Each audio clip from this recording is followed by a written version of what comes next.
I'm your host, Ochido Ayi. So, if you're following me for any length of time, you know that we talk about the Bible using a structured Bible study plan. And I list the stories, I recount the stories so that you know I read them, and then share my thoughts about them when I think there's something to share, or if I think I have the time to share it.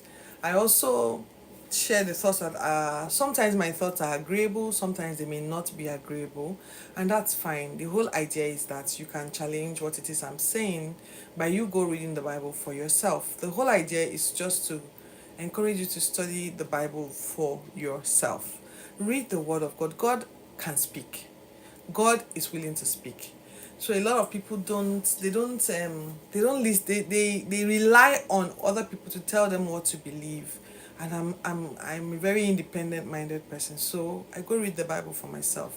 I've learned so many things, and I think I'm going to dedicate an episode to just sharing what I've learned so far. If you're joining me here, you're welcome. My name is Ochido Ayi. Today is day 173. We have 192 days to go. I chose to share it with an audience because I want to be held accountable. This can be tough work, and sometimes I'm not even in the mood. Like, I'm doing a PhD, I run a proper design firm, a licensed architectural practice and design firm. So sometimes the work can be overwhelming, and yet I feel led that this is something I must do. So there are days when I'm not able to meet up, but still I know that I'm doing the right thing. I love it. I love the stories. I love sharing about it. I love lacing it with my Nigerian humor, and I love the interactions I have with the people who join me live. So if you're following me and you're following the Bible, just be rest assured that at the end of the year you would have read through the Bible in 1 year. So if you want to know the stories, if you're curious, if you're looking for how to build your faith, if you know someone who knows it, please subscribe to my channel and share it with someone, okay? We're gonna have 365 episodes at the end of this year. And I know that I will look back and say, my God, how did I even achieve that, right? Anyway, you're welcome. You're welcome. All right, so quickly, let's get to what we're doing today. We've entered the second book of Kings in the Bible, and the structured guide every day we look at an Old Testament, a New Testament, a Psalm, and a Proverb. And then I share the scriptures in the description box. I don't really put a lot of content, I just share the scriptures in the description box so that you follow the readings. All right, today we're looking at Second Kings chapters 3 and parts of chapters 4, Acts chapters 14, we're running up chapters 14, and Psalm 140 and Proverbs 17. So yesterday, because of the bad network, I missed out Proverbs 17 to 21. So I'm going to read it today. So today we're going to be reading Proverbs 17, 19 to 22. Three scriptures. All right. So I just read the Proverbs and the Psalms. I don't share any story. I don't really share my thoughts about it. But when I read the Psalm and when I read the Old and the New Testament, I share. I sometimes I demonstrate, sometimes I share the story, sometimes I just recount the stories. So hopefully I'm just going to stick to time and recount the stories today. I see you and say hi and thank you for joining me today. All right, so after Ahab's death, if you recall, Moab rebelled against Israel. And when I started the story yesterday, I narrated that it was I started by saying Ahijah became king, but Ahijah didn't last as a king. He fell through his roof trusses and was injured and passed on. So his brother, because he had no son, his brother became king. Now his brother His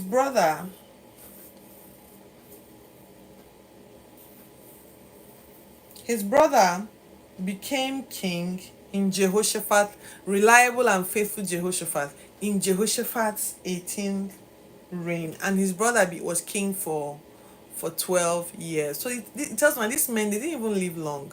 Because if let's assume he was 20 when he became king, 12 years, that's 32. So one of the things that I saw here that I've learned so far from looking at the book of Kings is that a king can please God and he won't last as long. A king can please God and last as long. A king can displease God and live long. Like there's no formula to this thing as such. However, even though God promises long life, you know, there were there's usually a role that your the way you live plays in how long you live. You know, according to the Bible, there's also a way that hijacking, there's also a way that it does not play. Like people, anyway, let's go on. Let's go on. I don't want to share too much. So, Jehoram, Ahaziah's brother, was now king in Jehoshaphat's 18th year and remained king for 12 years. He was still evil, but not as bad. Thank you. He was still evil, but not as bad as his parents. His parents were Ahab and and Jezebel, the famous bad girl of the Bible. Okay? Anyway, the Moab king usually gave Israel 100,000 lambs and rams along with their wool every year. Now they had rebelled. So Jeroham asked Jehoshaphat, what do I do about this? I'd like to go to war. I'd like to go to war. I have teenage children. I like to go to war. So Jehoshaphat, as usual, says, I'll go with you.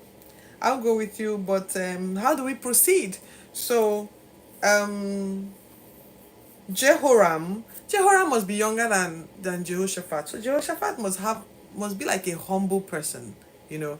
Anyway, so Jehoram says, we are going to go by Edom's wilderness. And then Jehoshaphat says, well, why don't we just ask God first? Let's just ask God. Do you have a prophet around here that we can ask? So someone says Elisha is around. Elisha is the guy who used to work with Elijah, that other prophet. We heard he's gone now. He's around here somewhere. And someone says, oh yeah, that's true. Let's ask. So Elijah is like, yeah. What do you want? What do you want from me? Why are you asking me? You know. So we want you to tell us whether we're going to win the war if we go. I want to make sure Moab continues to honor their tribute to us in Israel. So I want you to tell us. And he's like, I won't even have honored you. Why didn't you go and meet the prophets of your parents, those prophets of Baal Zebubs? Why don't you go meet them? The only reason why I'm attending to you is because of Jehoshaphat. That is why I'm attending to you. Anyway, what is it you want exactly? What is it that you want? What exactly do you want? So um he says, this is what we want. So he says, okay, all right, send me a minstrel, send me someone who can play the music. So this taught me something. If you are like a prayerful person, if you are a religious person, if you're a person of faith, and you find yourself struggling to, there are times when you don't want to pray. There are times when you don't even want to hear anything about God. You just want to be upset, or you just want to be, well, you're bored. One of the things that can help you get back in the mood is to play music that will bring down the presence of God. So Elisha says, go and get me music, go and get me a musician. As this musician is singing, he is probably stirring. But I see it happen here in my home country. A lot of times when you go to the culture, and people want to get into a frenzy, local worship frenzy, they play certain kinds of music. It kind of like raises the tempo, and people get into frenzy, and then they start going into trances. All right. So the same thing here. So he calls, and he he he says, bring me a minstrel. And then the minstrel, and he says, okay, I know what to do now. He begins to meditate, and then he thinks, this is what you're going to do. You're going to dig trenches, right, around the valleys, and then just leave it. There will be no rain, but you're going to see the valley is going to be full with water. And then just watch what God will do. So they go dig the trenches. And then the king of Syria, I think it's the king of Syria, Moab here, the king of Moab. So he tells them three things. He says, dig trenches, attack the fortified cities, cut down the good trees, and then pelt all the lands with stones so that the lands become useless to the people, the owner. So that was the strategy that Elisha gave them. Anyway, they brought the music, the Spirit of God entered, and Elisha was able to tell them that this is a simple matter for God. No, easy peasy. Easy peasy. So they did that. They dug the trenches. They did everything. So there were three kings who came together: the king of Israel, the king of Edom, and the king of Judah. They came together, and they wanted to fight the king of Moab. So when the Moabites heard it, they also gathered up their people, prepared to fight. But for some weird reason, when they woke up in the morning on the day of the fight, they saw the mirage. So you know what a mirage is? If you've ever been traveling on the road and then you see you think you saw a puddle of water, but when you get close to it, you see nothing. It's called a mirage. It's a false something that looks real that is not. So they saw a mirage and they thought it was blood, but it was actually water, giving them the impression that it was blood. So they just got carried away that, oh, can you see blood over there? That meant that the Israelites have been, hello, Danjuma, hi. That meant that the Israelites have lost the war and they've probably been eliminated. So why don't we just go there? And thank you for joining me today. Please subscribe, guys. Subscribe. Okay, so let's go and get the spoils of war. But it was an ambush. It was a trick. The Israelites were waiting in for them, and so when the Moabites came out, they were ambushed by the Israelites, and the war started, and the they eliminated the people of Moab. Okay, they eliminated the people of Moab. So the king of Moab was really distraught. So he took his eldest son. Hi, Danjuma. Thank you for joining us today. This is the podcast about reading the Bible from cover to cover. So I read the Bible and then I just share my thoughts about the stories, or I recount the stories and lace them with some humor and dramatizations just for the sake of it. The idea is just to share my own thoughts about the Bible and then encourage you to go read it for yourself as well. You are free to disagree with my interpretations, and that's fine. That makes it all the merrier so that we can reason together. So that's what we do here. Thank you for joining me today. Please subscribe. All right, so he tells so the king of Moab does something terrible. Terrible. He takes his first son, his heir, and then he sacrifices the heir on the wall, and an outcry went out. There was a lot of indignation against Israel, just like there is today. With this whole Gaza thing going on, if you followed me for the last 2-3 weeks, right, we saw how the whole Gaza thing came to be, the origins of how Gaza became what Israel is claiming today, the reason why Israel thinks that Gaza is their land.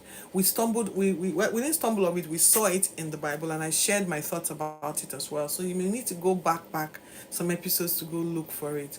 But there was an indignation that went out against Israel that time, just like there's one happening right now in the world against, Palestine and Israel and all of that stuff. The king, and so everybody felt they don't want to fight anymore. Wow, the king killed his own son. This must be terrible. And so the king did that because he wanted to win the war. I hear that when people, for many times you need to sacrifice. Either you sacrifice sleep if you want to be successful, sacrifice time if you want to be a master at your craft. Sometimes people sacrifice beloved things, loved ones, because they want some sort of spiritual powers and things like that to be able to manipulate people. And then people who are at the top of the world politics, they'll tell you they make major sacrifices. I'm not at liberty to say whatever it is here because I don't have first-hand information. But I am aware that sacrifices mean a lot when it comes to the kingdom of God. Sacrifices can move you a notch higher. That king did that. So anyway, there was an uproar against Israel and the war stopped and everybody left. So everything died down. Elisha was now approached. So Elisha used to go to town to, I don't know what he used to go and do in that town, but he was approached by a widow. She said, "Oh, please come help me. Her husband was dead, and he was owing money. So the debtors wanted to take her sons to go and serve to pay their father's debt." So Elisha told her, "All right, so go back to your house. What do you have in your house?"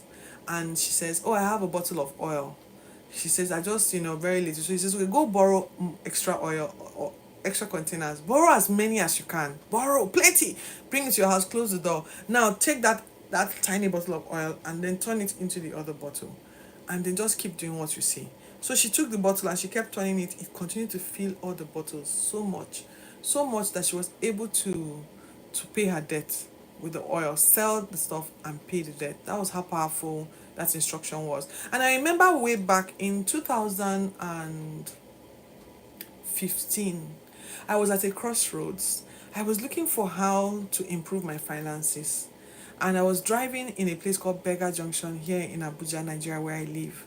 I was just thinking, God, what do I do? I feel so lost. I have put my hand in a business. The business was failing at that point. So I was just thinking, what do I do? I had a 9 to 5 job, but my job, what I earned from my job was so little, it couldn't sustain me at all, let alone even contribute to helping my husband run the household, or assisting in any way. So I was really, and I'm a very independent, very resourceful person. So I was asking God, what do I do? What do I do? And then I heard something in my spirit ask me, what do you have in your hand? So I said, I don't, what do I have in my hands exactly? Well, what I currently have in my hand is that I know how to teach. I know how to teach. So I'll just probably teach. And that's how I started my journey to thought leadership. I just came out online and I started sharing thoughts about personal development and healing. I kid you not, that thing took me all the way outside of the country.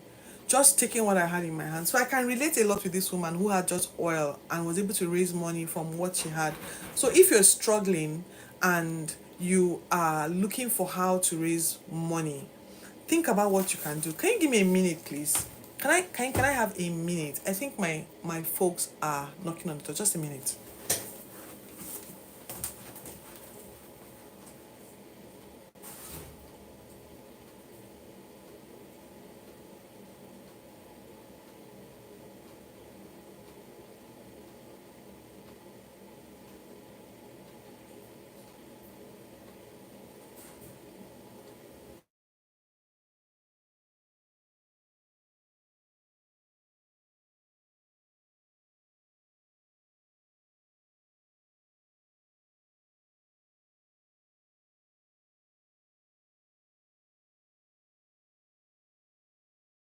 Sorry about that. So I'm back here. All right. So, I can relate to that lady looking at what she has in her hands. Now I've done a whole lot more. I have like I run a firm. I do design. Okay, so that's not what this is about today. But you get the picture, right? You can use what you have in your hand. That's one thing I took away from this. And she was able to raise the money, not even with her own vessels, or she borrowed vessels for this. So that means you can extend, be creative in how you leverage. I think the two things here is look at what you have and how you can leverage. She leveraged on other people's containers to be able to raise the money. Probably even when she was returning the container, she even gave them the oil as well. Oh, I just thank you for letting me have your container. That's some oil there for you. You can do something with it, stuff like that. So my toddler, I ran downstairs and I ran back upstairs. All right, so she leveraged off it. So go sell. So he told her go. She filled up all the containers until they were full, and then he said go sell them and leave off the rest. Okay, and that was how she was able to pay her debt and continue to live as well. Then Elisha also went to a place called Shunem, where there was a woman that used to attend to him. She was wealthy, and every time he went there, she was very hospitable. Maybe she had an Airbnb or something. So after a while, she was like, let's create. Let's no no. She had maybe like a restaurant, and she said, let's create an Airbnb so that this man of God, anytime he comes into our town, he has a place to stay. So Elisha used to go there and stay all the time. So one day he feels this woman has been so kind to me. I need to do something for her. So he asks her, what can I do for you? Do you want me to speak to the king for you? I'm friends with the king. I'm friends with the chief of army staff. I can get you contracts, or if you need anything, I can speak to them for you. You have been really kind to me and I have access. So she says nothing. But his servant tells her, don't mind her. She doesn't have a kid. He's like, you don't have a child? You're going to have a child this time next year. She's like, no, please, please, don't promise me. Don't promise me. Don't give me hope. Don't give me hope. I don't have a child. Don't give me hope. He's like, don't worry. Can you hear my toddler? Don't worry, don't give me hope. But he says, don't worry, this time next year you'll have a child. So let's see what happens tomorrow. Okay, that brings an end to our Old Testament. The Old Testament was so long today. It's so long today. I think because I was chatting with people and then I had to go downstairs. All right. So let's move on. The New Testament, we are closing up the book of Acts, chapters 14. So basically, at Lystra, remember they left for Lystra, right? They had to escape from Antioch and Iconium. So they left for Lystra. At Lystra, a crippled man was listening to Paul speak, Apostle Paul speak, and he could tell that that man desired to be healed. So he just told the man, he looked at him intensely and said, stand up. And when the man stood up, oh my God, this guy was born crippled. He could not walk from birth. Everybody, oh, the gods are here. They are Zeus and Hermes. And everybody was just shouting the gods. And Paul and Barnabas, they were trying to say, no, we're just like you. We're just ordinary men like you. We just believed in Jesus. There's a man called Jesus who was a Jewish guy who was killed. He gave us power. He cleanses your sins spiritually. And then he gives you power to live a life that is above an ordinary natural life. So believe us. People were like, no, no, And people were just, the priests of Zeus and Hermes wanted to start paying sacrifice and homages to Paul and Barnabas. So Paul and Barnabas were like, no, stop.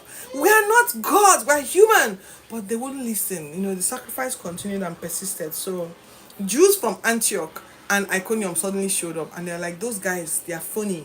They are the ones trying to turn Jews against the law of Moses. Stone them, stone them. So they stoned Paul. I don't really know where Barnabas, maybe he ran, maybe he hid, but they stoned Paul.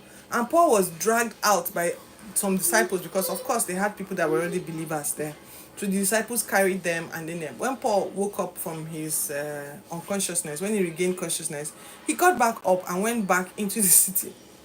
Like, perhaps he knew he was not going to die. So he went back into the city, and then the next day, him and Barnabas now set sail. They left the place. They went to Deb. They made many converts at Deb, and they returned to Lystra, then Iconium, then Antioch, and they encouraged the converts that they had there. Then they told them that tribulation was a normal thing. Oh, they stoned us, normal thing. Oh, we refused to allow entry, normal thing. Oh, we're driven out of the city, normal thing. All those things are part of the work. Our work is bigger. Our vision is bigger than the obstacles that are standing in the way. Which was it's such a powerful testimony to see Paul not even dissuaded by the obstacles and the challenges that they faced. Told them it was easy peasy. So they thought that tribulation was a normal thing, so Christians should not run away from it. And then the appointed leaders, they prayed and fasted with them. Then they went to Pisidia, Pamphylia, Attalia, Pega, and then back to Antioch, where they reported all that God had been doing with the Gentiles and how the door of faith had been opened. And they stayed a while with the disciples in Antioch and continued to groom and train them. Alrighty. So Psalm 140, we have 13 verses. I'm just going to read them straight away. This has been a long one. And then, of course, Proverbs 17. I told you we were going to do 19 to 22. So let's do Proverbs quickly. Proverbs 17, 19 to 22. He who loves a quarrel loves sin. He who builds a high gate invites destruction. A man of perverse heart does not prosper. He whose tongue is deceitful falls into trouble. To have a fool for a son brings grief. There is no joy for the father of a fool. A cheerful heart is good medicine, but a crushed spirit dries up the bone. I hope someone out there who is watching this with a crushed spirit, who believe their hearts will be lifted up today, because the joy of the Lord is your strength. Okay? Alright, let's look at Psalm 140. Rescue me, O God, from evil men, and protect me from the men of violence, who devise evil plans in their hearts and stir up war every day. They make their tongues as sharp as a serpent, and the poisons of vipers is on their lips. Keep me, O Lord, from the hands of the wicked. Protect me from men of violence, who plan to trip my feet. Proud men who have hidden a snare for me. They have spread out the cords of their nets. They have set traps for me along my path. O Lord, I say to you, you are my God. Hear, O God, my cry for mercy. O Lord God, my strong deliverer, who shields my head in the day of battle. Do not grant the wicked their desires, O Lord. Do not let their plans succeed, or they will become proud. Let the heads of those who surround me be covered with their trouble, with the trouble their lips have caused. Let burning coals fall upon them. May they be thrown into the fire, into miry pits, never to rise. Let slanderers not be established in the land. May disaster hunt down men of violence. I know that the Lord secures justice for the poor and upholds the cause for the needy. Surely the righteous will praise your name and the upright will live before you. Thank you for joining me today. I had a more conversation, and I hope to see you guys tomorrow. So please share this with someone you think is curious about the Bible, and then you share your thoughts about the passages we've read. Subscribe, don't forget to subscribe, and then turn on your notification button so that you can go live with me when next I go live. I'll see you tomorrow. God bless you.